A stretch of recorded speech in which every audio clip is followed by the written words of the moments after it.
Alors, mes amis, nous sommes toujours à Montréal, même si le Seigneur, dans sa bonté, a prévu de nous faire la surprise de quelques palmiers à la porte de ce temple qui se retrouve de fait au coin du boulevard Saint-Joseph et de la rue Saint-Laurent.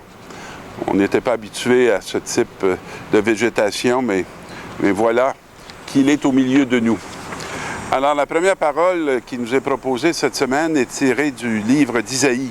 « Mes pensées ne sont pas vos pensées. » Alors, le Seigneur ne pense pas comme nous.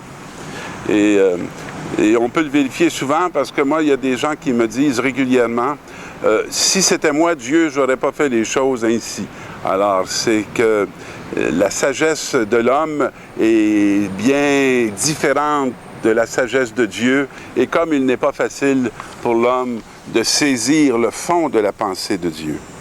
Et invoquez le temps qu'il est proche, que le méchant abandonne son chemin.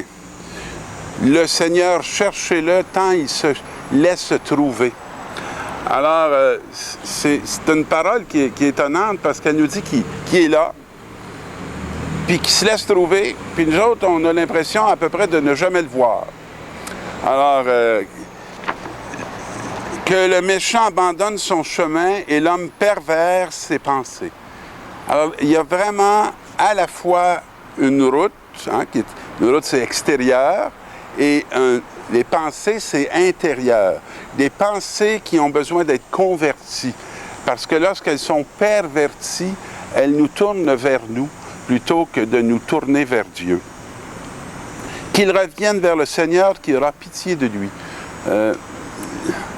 Et souvent, les pensées perverses vont produire en nous une peur de Dieu. Mais la peur de Dieu va s'incarner dans la peur des autres et même dans la peur de soi. Alors qu'il revienne vers moi. Et pour revenir vers lui, on n'a pas d'autre chemin que de revenir vers nous.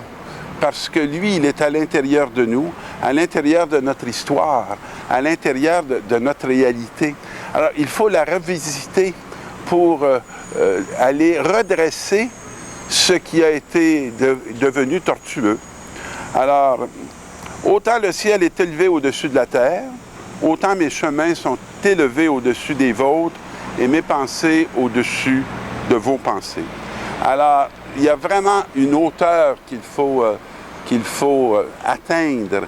Et cette hauteur-là, elle ne s'atteint pas de n'importe quelle façon, parce que le chemin de la hauteur est le chemin de l'humilité, qui est aussi un chemin d'abaissement. Alors, ce n'est pas de devenir haut en vertu. On n'est pas capable par nous-mêmes de nous élever dans la vertu. C'est l'humilité, c'est l'abaissement qui va faire que, lentement, c'est une route qui va se développer dans nos cœurs.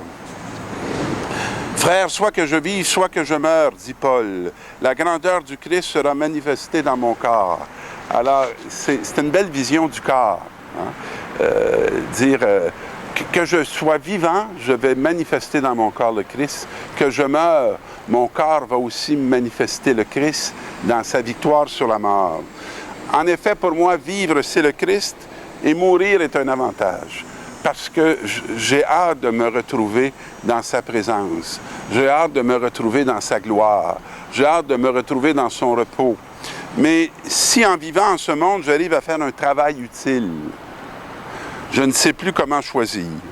Alors, on voit l'amour que Paul a pour la communauté. On voit le désir qu'il a de leur partager cette expérience qu'il a fait de façon tellement inattendue lorsque sur son chemin vers Damas, il a été vraiment renversé et bouleversé. Et toute sa vie va dépendre de cet événement et sa passion pour que soit révélé au cœur de ses frères ce qui a été révélé à son propre cœur. Et on nous dit ici que le royaume des cieux est comparable au maître d'un domaine qui sortit au petit jour afin d'embaucher des ouvriers pour sa vigne. Or, c'est une parabole qui va nous dire qu'au petit jour, le maître va embaucher, il va offrir un denier, je pense que c'est ça, une pièce d'argent pour la journée. puis il les envoie à sa vigne, puis il ressort un peu plus tard, puis ils en embauchent d'autres, puis il ressort, puis il ressort, puis il ressort tardivement. Et finalement, il demande aux gens, qu'est-ce que vous faites là à rien faire? Bien, personne ne nous a embauchés. Alors venez à ma vigne. Et à la fin, il commence par payer les premiers arrivés avec une pièce d'argent. Les derniers arrivés avec une pièce d'argent. Et il va jusqu'au premier. Alors, une parabole, si vous vous souvenez bien, c'est quelque chose qui est près de la vie quotidienne et qu'on peut retrouver, on va retrouver dans la parabole quelque chose qui ne marche pas dans un esprit mondain, mais qui va nous dire quelque chose, non pas du monde, mais va nous dire quelque chose du règne de Dieu. Et si on regarde ça, il y a quelque chose d'absurde de faire travailler des gens toute la journée et de leur donner le même salaire que ceux qui sont arrivés à la dernière minute. Alors, c'est sûrement pas une parabole qu'auraient pu nous écrire facilement les syndicats. C'est pas du tout comme ça que ça fonctionne. Mais qu'est-ce que cette parabole veut nous faire comprendre? Moi, je suis très heureux d'être arrivé très tôt à la vigne du Seigneur.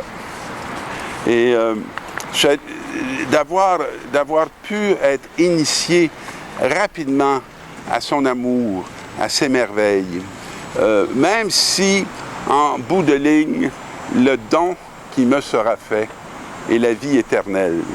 On ne peut pas donner une partie de la vie éternelle. La vie éternelle, tu la reçois dans sa totalité ou tu ne la reçois pas. Et ce salaire que veut nous donner, que le maître veut donner à ses serviteurs, c'est cette vie éternelle. Alors, ma joie souvent, c'est de découvrir que des personnes qui étaient vraiment égarées et loin de cet amour peuvent maintenant faire cette rencontre et je ne sens pas qu'une injustice m'est faite, mais une joie m'est rendue parce qu'elle est aussi maintenant arrivée dans la maison de mes frères et de mes sœurs.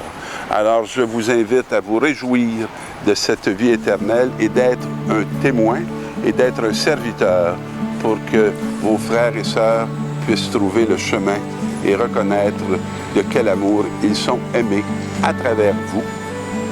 Bonne semaine, mes amis.